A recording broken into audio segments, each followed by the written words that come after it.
Clutch Trucker is filmed before a live studio audience. Hey YouTube, Clutch Trucker here. Thanks so much for tuning in. The subject of today's video is winter driving conditions, winter weather driving. Alright, a few things I want to hit on here on this one. Plus, I did a video about the unboxing of the Easy socks, and we'll talk about those. We'll talk about those socks versus chains, which is the better way to go. I'll talk about that. But this is going to be kind of a general video about winter driving conditions and what you can do to stay safe and not end up in the ditch like so many of those trucks you see. Winter driving conditions, winter driving, we're coming up on that time of year. Here it is now, October 12th, and I picked up a load in Wisconsin, over there in Mouston, Wisconsin. There's a FedEx load going to another FedEx facility in Butte, Montana. All right, they had a whole bunch of trucks that couldn't make it back to their Mouston facility because of winter conditions. There was a huge blizzard that came through in North Dakota. So a lot of their trucks got trapped on I-94 trying to make it back to that area. So they had to farm out some of their stuff. So good for me. I get paid really well for this load. It's paying me $3,300 to go from Wisconsin over to Butte, Montana. I happened to be in Wisconsin that morning. I delivered and then headed on down to Mouston to pick up, and was on the way. Of course, was not going to take I-94 because that's where the blizzard was sitting on everybody's face.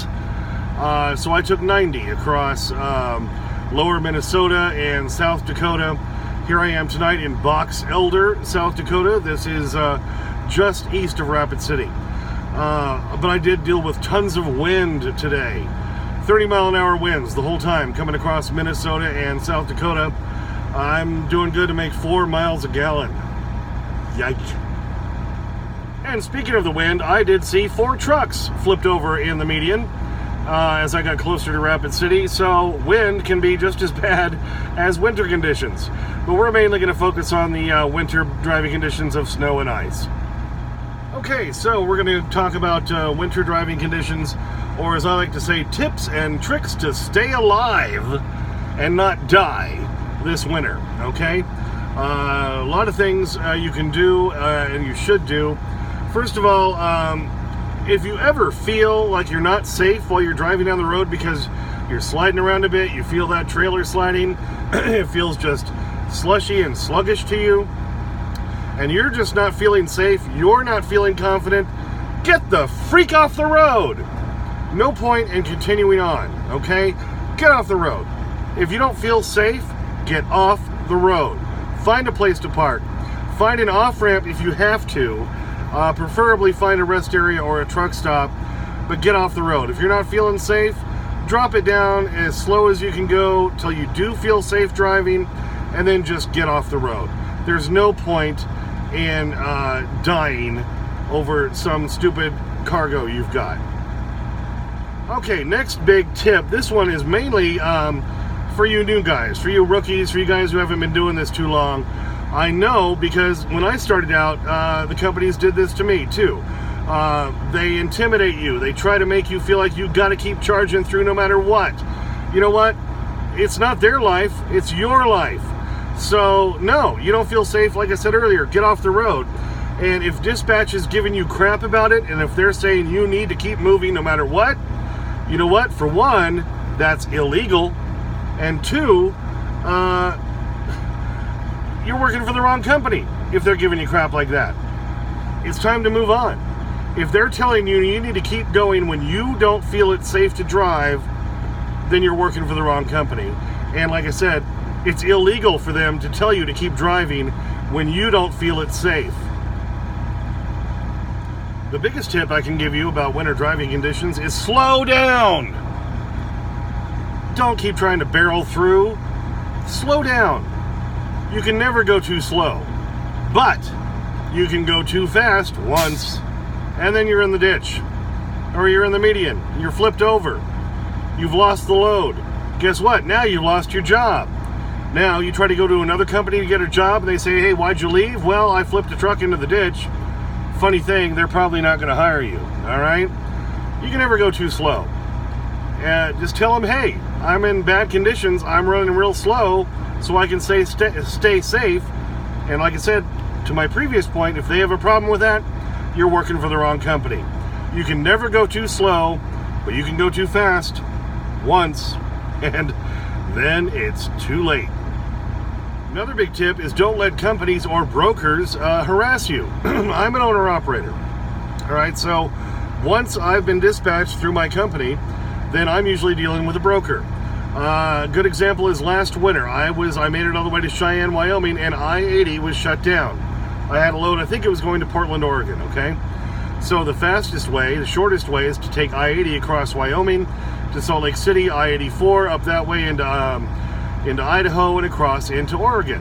Well, I-80 was shut down. It had been shut down for about 14 hours, and they were saying it was going to be another like 25 hours before it opened up because they had a chemical spill on the road during the bad weather conditions. So I'm sitting in Cheyenne, and I called the broker and I said, okay, I am stuck here. Here are your choices. You can let me wait, and I'm going to be a day late, or the storm and everything else that has shut the highway down in Wyoming was basically in Wyoming and Utah. I said, you can pay me to drive straight north out of Cheyenne up I-25 into Montana, into Billings, go across I-90 that way through Missoula and into Idaho, through Spokane, and then drop back down into Portland, and I can make the delivery on time, but it's going to be about, I think it was like 190 miles extra, something like that. So I said, yeah, I can do that, but you gotta pay me. Gotta pay me. So here's your choice. I can sit here and wait for the road to open up, or you can pay me and I can be on time. It's up to you. Funny thing, I got a call back in 20 minutes and they said, yeah, we've come up with the money to pay you the extra mileage. Get on the road. I did. But I wasn't going to let them harass me into trying to drive when I couldn't. So don't let brokers or companies harass you. You know, and a lot of what I'm saying about this too is whenever you feel safe, just get off the road, because I'm not killing myself so Tallulah in Short Hairs Armpits, Ohio can get her Amazon package on time. You know, I'm sorry, it's not worth it.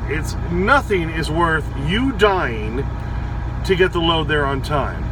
And I think a lot of the newer drivers, a lot of the rookie drivers, you get, the companies get you in their head and make you think you just got to keep rolling no matter what. Nothing is worth that. Everything can be rescheduled, and if your company makes you feel that way, of course, again, like I say, you're working for the wrong company. Okay, now I want to talk about the next big thing about winter driving conditions is chains. A lot of times chain laws are up, and you have to carry chains. I do not carry chains on this truck. I carry the Easy Socks, and we'll talk about that here in a minute. What I usually do during chain laws, if there's a chain law up, I pull off. I stop. And Turquoise Trucking, the company I lease to, they back me up. Why? They're decent people. Hello. I know that's kind of unusual in trucking, but they are decent.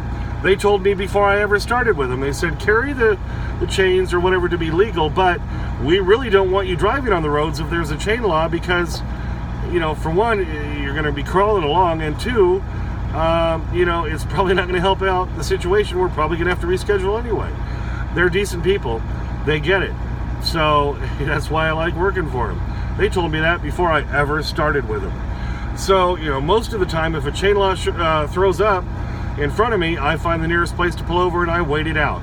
You're usually better off waiting it out than trying to go through a chain law area and having to deal with chaining up and all the nonsense that goes with that. Now, that leads to my next big point, chains versus those newer Auto Socks or Easy Socks. Okay, chains versus the Auto Socks or Easy Socks. For me, now that I've used both, I will never use chains ever, ever, ever again. I will never throw iron again. I threw on chains one time in my trucking career the last 10 years, and that was in my own driveway in Cheyenne, Wyoming. It had snowed real bad. I was bobtail. I backed over a snowdrift. I had to put on chains to get out of it. Ridiculous. All right. Now, last winter, I was driving a load. I had to go somewhere into Oregon. I can't remember exactly where, near the Stansfield area, something like that, to a Walmart distribution center. I waited out one chain law, and had parked for the night. Got up the next morning and they had taken it down. Got rolling as I got towards Missoula, Montana. They put a chain log in up right after the Missoula area on the pass going up into Idaho. So I stopped there at the Missoula TA and bought a set of the Easy Socks. Okay, this is the package they come in. I did an unboxing video of these, you can see that as well, about the Easy Socks. That's what they look like when they're on your tire. This is the package they come in. You get 2 in here. I've already taken 1 out. I bought 3 sets because, like I say, each package has 2, which will cover 2 tires.